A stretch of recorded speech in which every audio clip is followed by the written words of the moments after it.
Italian marble के पैसे दिए और देसी मार्बल खरीद लाए? वेल, नॉट एनीमोर, क्योंकि आज हम आपको लेकर आए हैं इंडिया की सबसे बड़ी मार्बल इंपोर्टिंग फैक्ट्री में और दिखाएंगे आपको कि इंडिया में बेस्ट इंपोर्टेड मार्बल कैसे तैयार किया जाता है और साथ ही बताएंगे कि असली और नकली इंपोर्टेड मार्बल में पहचान कैसे करें। तो वीडियो को बिल्कुल एंड तक देखिएगा गाइस, क्योंकि इतना डिटेल्ड मार्बल मेकिंग प्रोसेस आपने आज से पहले कभी नहीं देखा होगा। सबसे पहले इटली, टर्की या ग्रीस से मार्बल के इन बड़े बड़े ब्लॉक्स को इंपोर्ट करा के इंडिया मंगाया जाता है। ऐसे एक ही ब्लॉक का वजन 15 से 30 टन तक हो सकता है और इनका प्राइस 30 लाख से शुरू होकर 1 करोड़ रुपए तक जाता है। इंडिया में लाने के बाद सबसे पहले इन ब्लॉक्स को लेकर आया जाता है हॉरिजॉन्टल ब्लॉक कटर मशीन में। इस मशीन में इन ब्लॉक्स के चारों कोनों को काटकर इवन किया जाता है, जिससे कि इस ब्लॉक को हर तरफ से परफेक्ट रेक्टेंगुलर शेप मिल सके। फिर इस ब्लॉक को एक दिन सुखाने के बाद इसकी कटिंग स्टार्ट की जाती है, जो कि इस गैंगसो मशीन में होती है। इस मशीन में ऊपर से पानी गिरता रहता है और नीचे की तरफ ये 100 से भी ज्यादा डायमंड इन्फ्यूज ब्लेड्स लगातार आगे पीछे होते हुए पत्थर के इस ब्लॉक को छोटे छोटे स्लैब्स में कट करते हैं। अभी आपको देखकर लग रहा होगा कि ये काम तो थोड़ी देर में ही हो जाता होगा,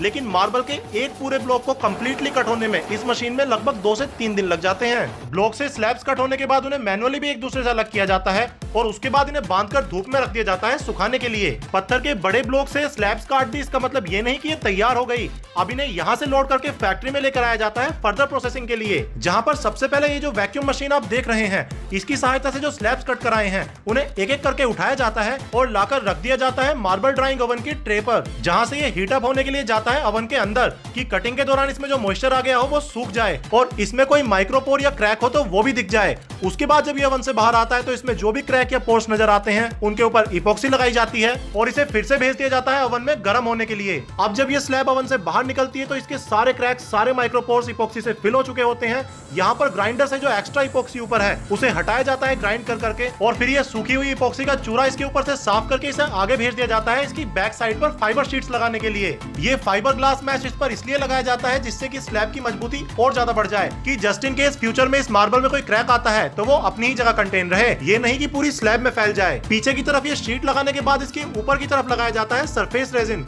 जो कि न केवल इस स्लैब के माइक्रोस्कोपिक पोर्स को फिल कर देगा बल्कि इस पत्थर के टुकड़े को बिल्कुल मिरर लाइक अपीयरेंस देगा। लेकिन अभी भी ये तैयार नहीं हुआ है। यहाँ से इसे लेकर आया गया है पॉलिशिंग के लिए, जहाँ पर ये जो आप बड़ी सी मशीन देख रहे हैं इसके अंदर 15 अलग अलग मार्बल हेड से इस स्लैब को पॉलिश किया जाएगा, जिससे इस स्लैब के ऊपर जो भी एक्स्ट्रा इपॉक्सी या रेजिन लगा हो वो हट जाए और इस मार्बल का जो प्रॉपर फाइनल लुक है वो अपना निकल कर आए। लेकिन अभी भी ये तैयार नहीं हुआ है, अभी तो इसमें और भी काम रहता है। पहले इसके ऊपर पानी डालकर इसे धुला जाएगा, उसके बाद वाइपर से पूरे अच्छे तरीके से इसे साफ किया जाएगा और उसके पीछे ही बफिंग पैड वाले पॉलिशर से इसको मैनुअली पॉलिश किया जाएगा कि जस्ट इन केस मशीन से कुछ मिस हो गया हो तो यहाँ पर वो कमी पूरी की जा सके। इसके बाद कहीं जाकर अपना इंपोर्टेड मार्बल का एक स्लैब तैयार होगा, जिसका प्राइस 1500 रुपए स्क्वायर फीट से स्टार्ट होकर 50,000 रुपए स्क्वायर फीट तक जा सकता है, यानी कि 2500 स्क्वायर फीट का एक घर बनाने में ही 10-12 करोड़ का तो मार्बल ही लग जाए। गाइस, उम्मीद करता हूँ इटालियन मार्बल मेकिंग की ये वीडियो आपको बहुत पसंद आई होगी। वीडियो अगर अच्छी लगी हो इसे अपने दोस्तों के साथ शेयर कीजिएगा और ऐसी और अमेजिंग वीडियोस देखने के लिए मेरे चैनल को